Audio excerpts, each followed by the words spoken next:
Hi friends, மகா Taylor and allrounder. இன்னைக்கு பிளவுஸோட back neck design தாங்க பார்க்க போறோம். இந்த டிசைன் நிறைய பேர் நான் ஒரு ஷார்ட்ஸா போட்டதை பார்த்துட்டு இது எப்படி தச்சீங்க, என்ன மாதிரி அளவு எடுத்தீங்க, அதை கொஞ்சம் வீடியோவா போடுங்க அப்படின்ற மாதிரி கேட்டிருந்தாங்க. அதனாலதான் இதை இன்னொரு பிளவுஸ்க்கு தைக்கல அந்த வீடியோவா எடுத்து போட்டிருக்கேன். இப்ப இந்த சாரியும் பிளவுஸும் ஒரு நல்ல ஒரு கான்ட்ராஸ்டான கலரு. கைக்கு பார்டர் எடுத்தது போக மீத இருக்க இந்த பார்டர்ல தான் டிசைன் பண்ண போறோம். சாரியில இருக்க பார்டரும் பிளவுஸோட அதாவது பிளவுஸோட பார்டரும் ஒரே சேமா இருந்தனால ரெண்டுமே மேட்சா யூஸ் பண்ணிக்கலாம் அப்படின்னு நினைச்சேன். நான் ஆல்ரெடி ஒரு ஷார்ட்ஸ் போட்டிருந்தேன் அப்படின்னு சொன்னேன் பாருங்களேன். அந்த ஷார்ட்ஸோட இதுதான். இதை பார்க்கணும்னு நினைக்கிறவங்க கீழே டிஸ்கிரிப்ஷன் பாக்ஸ்ல லிங்க் கொடுக்குறேன். பார்க்கணும்னு நினைக்கிறவங்க பாருங்க. இதை நிறைய பேர் கேட்டிருந்தாங்க, இது எப்படி தச்சீங்க, என்ன மாதிரி அளவு எடுத்தீங்க, அது ரவுண்ட் நெக்ல தச்சிருக்கேன்னு சொல்றீங்க, எப்படி அளவு எடுத்தீங்கன்றதை எங்களுக்கு டீட்டெயிலா சொல்லுங்க அப்படின்ற மாதிரி சொல்லியிருந்தீங்க. இதுக்கு வேற சேஃப் கொடுத்து தைக்கணும். நான் ரவுண்ட் நெக்ல தச்சு பார்த்திருந்தேன், அது ரொம்ப சூப்பராகவும் வந்திருந்துச்சு. அதனாலதான் இப்ப இதையும் இந்த பிளவுஸ்லயும் உங்களுக்கு இந்த டிசைன் வச்சு தர்றேன். இப்ப நான் இந்த கழுத்தோட இறக்கம் 9.5 இன்ச் எடுத்திருக்கேன். 9.5 இன்ச் எடுத்துட்டு ஒரு 8 இன்ச் கிட்ட உயரம் எடுத்துட்டு அந்த கீழே இப்படி மார்க் பண்ணிக்கிறேன். இது இப்ப ஜஸ்ட் குத்து மதிப்பா ஒரு மார்க் பண்ணி தான் காட்டுறேன். அதாவது இது ரொம்ப கரெக்டா மார்க் பண்ணிருக்கேன் அப்படின்னு சொல்லல. நான் ஒரு மெத்தட்ல, சிம்பிளான மெத்தட்ல தச்சுக்கிருவேன். அந்த மெத்தட தான் சொல்றேன். இப்ப ஷோல்டர் எவ்வளவு இருக்குன்னு பார்த்தேன், 2.5 இன்ச்.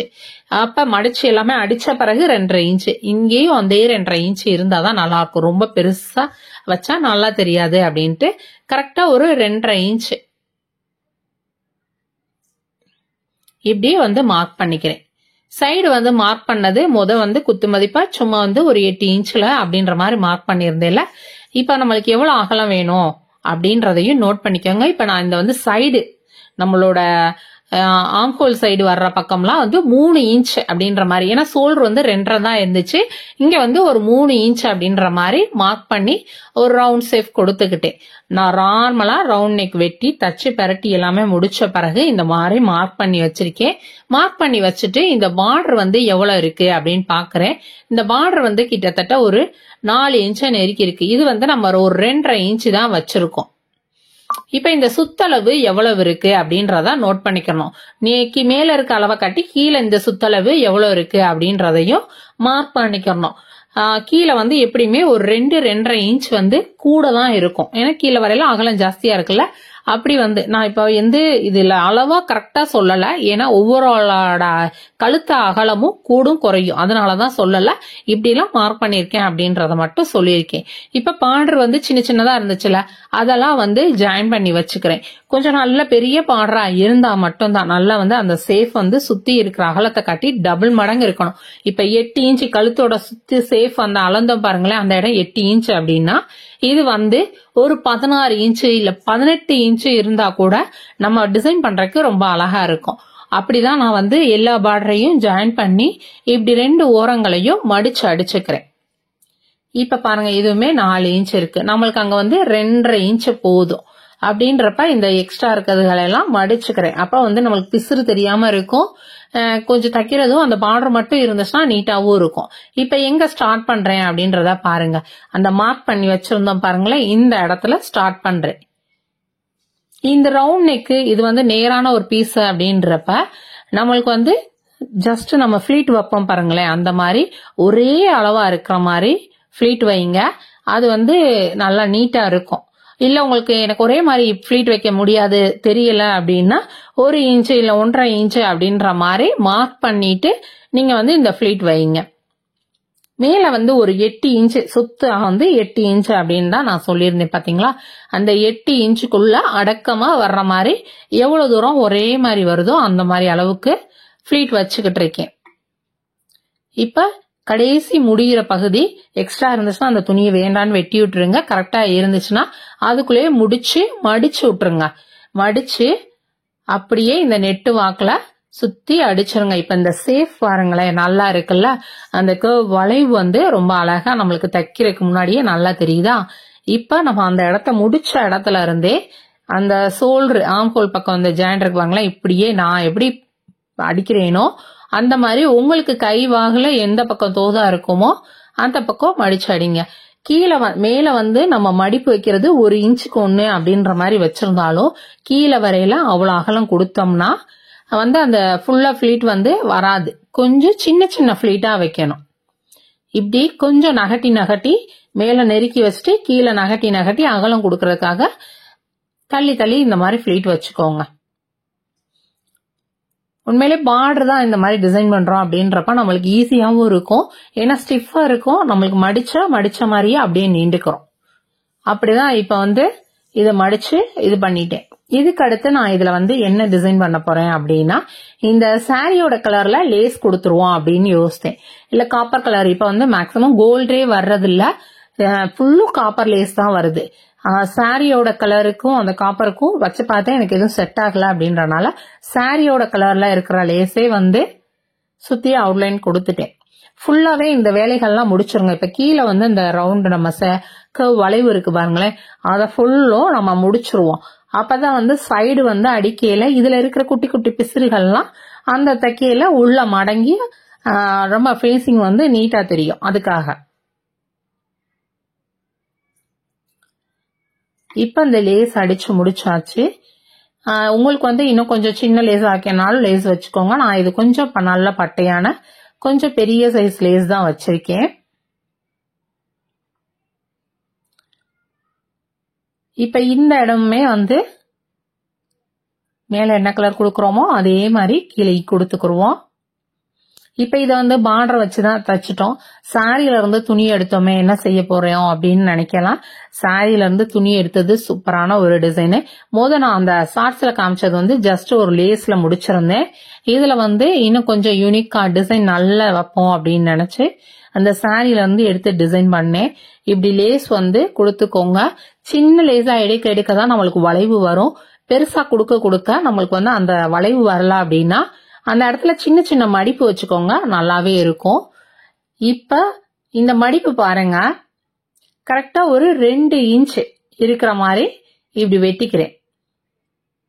சாரியோட ஃபுல் லென்த் இருக்கு பாருங்களேன், 2 இன்ச் அளவுக்கு இப்படி நீள் வாக்குல பீஸ் துணி வெட்டி எடுத்துக்கிறேன். எடுத்துட்டு அதை அப்படியே பாதியா மடிச்சு ஃபுல்லா வந்து கார்னர்ல அடிக்கல,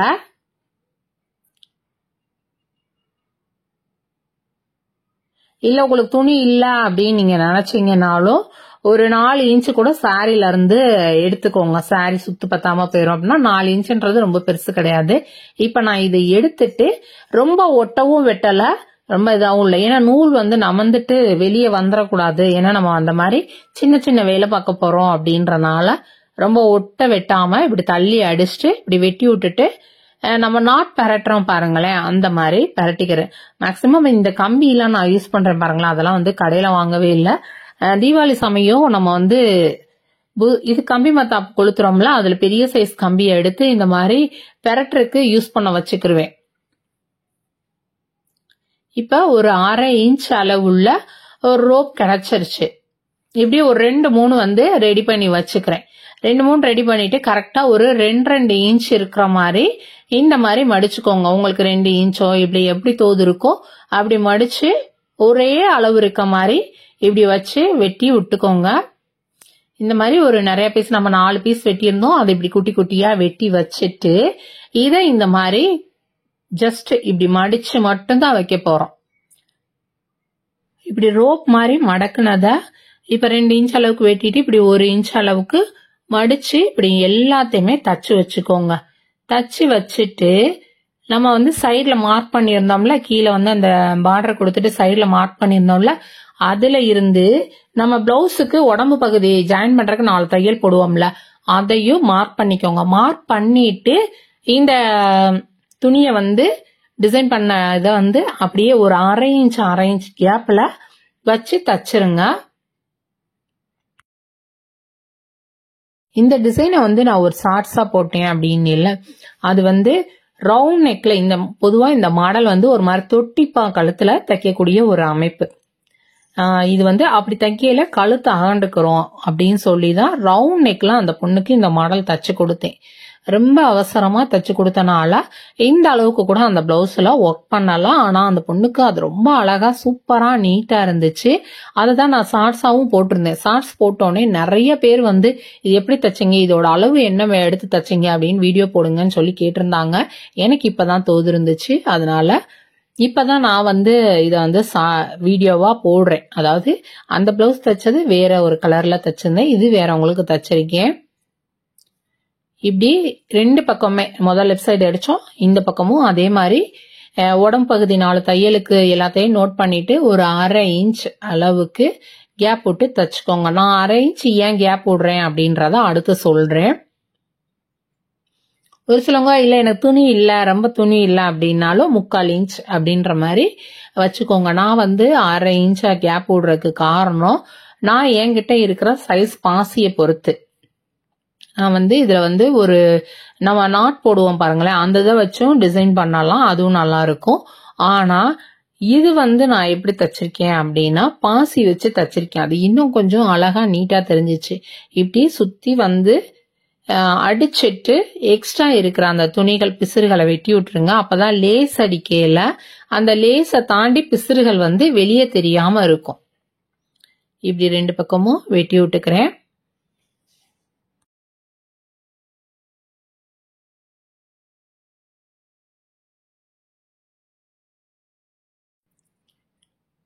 இப்ப இந்த பக்கம் வெட்டி விட்ட பிறகு எப்படி நீட்டா இருக்கு பாருங்க. இதுல லேஸ் அடிக்கிறதுக்கு கொஞ்சம் ஈஸியா இருக்கும். அதே மாதிரி இந்த பக்கமும் வெட்டி விட்டாச்சு. வெட்டி விட்டுட்டு இந்த லேஸ் வந்து நான் அந்த இடத்துல எக்ஸ்ட்ரா 4 தையல் போடுவோம் பாருங்களேன், அந்த இடத்துல இருந்தே கொண்டு வந்துட்டேன். ஏன்னா லேஸ் வந்து அடிக்கையில நம்மளுக்கு வந்து தையல் போடையில அவ்வளவு வந்து டிஸ்டர்ப் ஆகாது, அதாவது ஊசி உடையாது, இந்த மாதிரி இருக்காது. நான் இதுல பண்ண போற டிசைனை பொறுத்து இதுல வந்து அந்த பக்கம்லாம் நம்ம பண்ணனோம்னா வேஸ்டாவும் போகும், அதே நேரம் வந்து பண்ணனாலும் நம்மளுக்கு மிஷின் டேமேஜ் ஆகிறதுக்கு சான்சஸ் இருக்கு. கொஞ்சம் பட்டையான லேஸ் கொடுக்குறீங்க அப்படின்ற பட்சத்துக்கு அந்த பிசுறுகள் வெளியே தெரியாம இருக்கும். அதே நேரம் பட்டையான லேஸ் வளைவு அடிக்கையில கொஞ்சம் வந்து சுருக்கம் இல்லாம ஒரு இழுத்துக்கிட்ட மாதிரி இருக்கும். அப்ப அந்த இடங்கள்லாம் சின்ன சின்ன சுருக்கம் கொடுத்துக்கோங்க. அப்ப வந்து போடையில நீட்டா அழகா தெரியும். இப்படி ரெண்டு பக்கமும் இந்த லேஸ் அடிச்சுக்கிறேன்.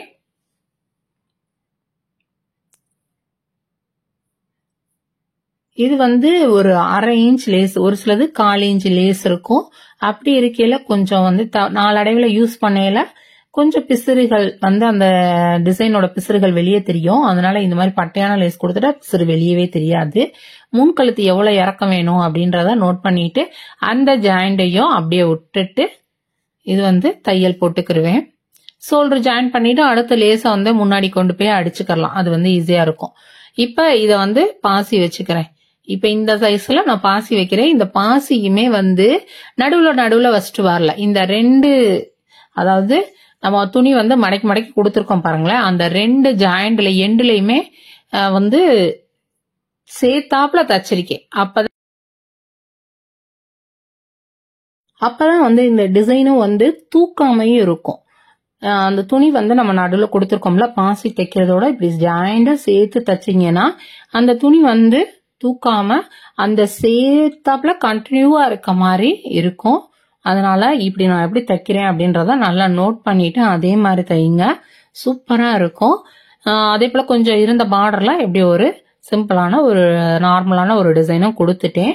இந்த டிசைன் வந்து எப்படி தைச்சிங்க அப்படின்னு சொல்லி கேட்டவங்களுக்கு கொஞ்சம் லேட்டா தான் வீடியோ அப்லோட் பண்ணியிருந்தாலும் சூப்பரா அதை கட்டி கொஞ்சம் கிராண்டாவே எப்படி தைக்கிறதுன்றத வீடியோ போட்டுட்டேன். இந்த டிசைன் உங்களுக்கு பிடிச்சிருந்துச்சுன்னா லைக் பண்ணுங்க. இந்த டிசைன் வந்து உங்களுக்கு வந்து எப்படி இருந்துச்சு அப்படின்றதையும் மறக்காம கமெண்ட்ல சொல்லுங்க. இந்த மாதிரி டெய்லரிங் வீடியோ பாக்குறதுக்கு என்னோட சேனலை சப்ஸ்கிரைப் பண்ணி வச்சுக்கோங்க. ஓகே, தேங்க்யூ, பாய்.